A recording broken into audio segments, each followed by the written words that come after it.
¿Qué tal? Bienvenidos a esta nueva explicación.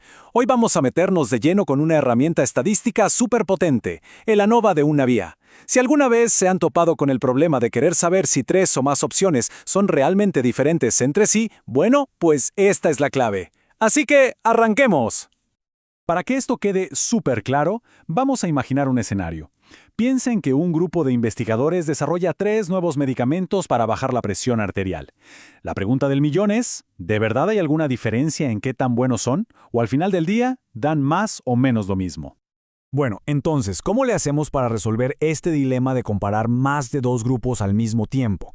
Justo aquí es donde la estadística entra al rescate con una solución que es de verdad muy elegante y muy potente. A ver, si solo fueran 2 medicamentos, digamos el A contra el B, la cosa es fácil. Usaríamos algo llamado prueba T, que es perfecta para eso. Pero en nuestro caso, con 3 medicamentos, la prueba T ya no nos sirve, se nos queda corta. Y ahí, justo ahí, es donde brilla la ANOVA. Es, por así decirlo, la versión avanzada de la prueba T, diseñada para estos casos. Y seguro alguien está pensando, oye, ¿y por qué no simplemente hacemos varias pruebas T? Comparamos A con B, luego B con C y al final A con C y listo. Parece lógico, pero hay un gran problema. Cada vez que hacemos una de esas pruebas, existe un pequeño riesgo de que nos dé una falsa alarma, o sea, de que nos diga que hay una diferencia cuando en realidad no la hay. Si haces muchas pruebas, ese riesgo se acumula y se vuelve peligrosamente alto. A este problemón se le llama error de tipo I, y el ANOVA es nuestro escudo para no caer en esa trampa. Ok, para entender de verdad cómo funciona el ANOVA por dentro, hay una analogía que es fantástica. Pensemos en esto como si fuera una batalla entre la señal y el ruido. Primero, hablemos de la señal. Esto no es más que la diferencia que vemos entre los grupos, es decir, qué tan distintos son los resultados promedio de cada medicamento. Si uno de ellos es muchísimo mejor que los otros, la diferencia va a ser gigante. Esa es una señal fuerte, una señal clarísima. Y por el otro lado está el ruido.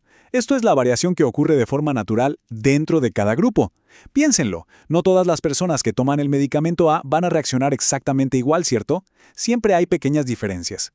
Bueno, toda esa fluctuación interna es el ruido de fondo y es lo que nos puede confundir y hacer más difícil detectar la señal de verdad.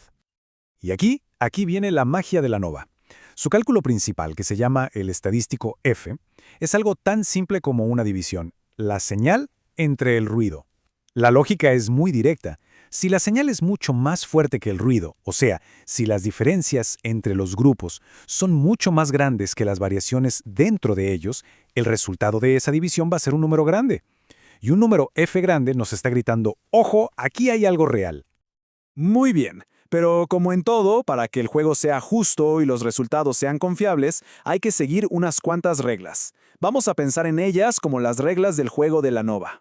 Son básicamente 3. La primera es independencia, que solo significa que el resultado de un paciente no debe afectar el de otro. La segunda es normalidad, que quiere decir que los datos de cada grupo deberían tener, más o menos, esa famosa forma de campana. Y la tercera se llama homogeneidad de varianzas, que, aunque suena complicado, solo significa que el nivel de ruido debe ser parecido en todos los grupos que estamos comparando. Ahora, un dato súper útil en la vida real. El ANOVA es bastante, digamos, flexible, sobre todo con la regla de la normalidad. Si tenemos muestras grandecitas, por ejemplo, más de 30 personas por grupo, la prueba suele funcionar bastante bien, incluso si los datos no forman una campana perfecta. Es una buena noticia, ¿no?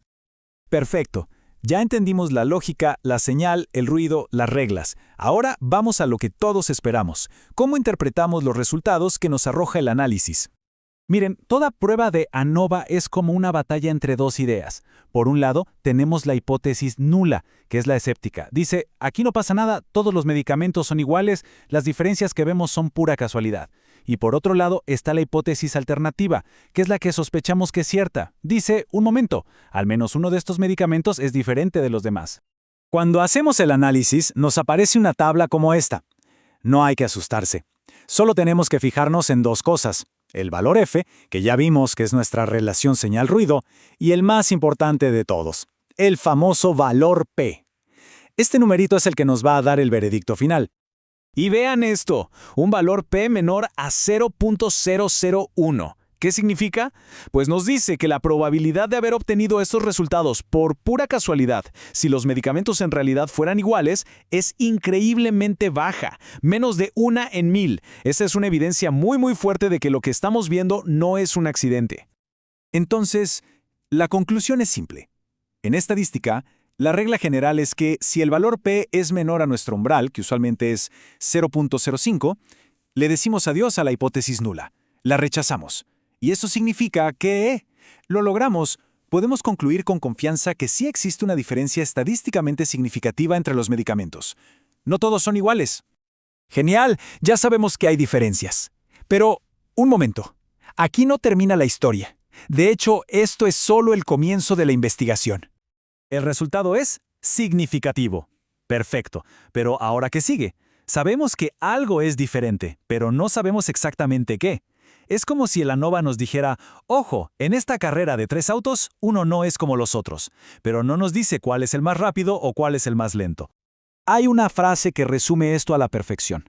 El ANOVA te dice que existe una diferencia. Las pruebas post-hoc te dicen dónde está esa diferencia. Y para eso necesitamos unas herramientas de análisis adicionales. Estas pruebas post-hoc son las que se van al detalle. Hacen las comparaciones uno a uno. A contra B, B contra C y A contra C, pero de una forma inteligente, controlando ese riesgo de falsas alarmas. Al final, nos dan el mapa completo, diciéndonos, por ejemplo, el medicamento C es mucho mejor que A y B, pero entre A y B no hay una diferencia real. Y ya para cerrar el círculo, falta una última pieza clave: el tamaño del efecto. Porque que algo sea estadísticamente significativo no siempre significa que sea prácticamente importante. El tamaño del efecto nos dice justamente eso. ¿Qué tan grande es la diferencia en el mundo real? Nos ayuda a entender si estamos ante una mejora pequeñita o un cambio que de verdad va a revolucionar el tratamiento. Mide la magnitud real del hallazgo. Y esto nos deja con una reflexión final que es fundamental. Significativo no siempre es sinónimo de importante. El verdadero desafío es ir más allá de un simple valor P para entender la magnitud de nuestros hallazgos en el mundo real. Preguntarnos, ¿cómo medimos lo que de verdad importa? Esa al final es la pregunta que mueve a la buena ciencia.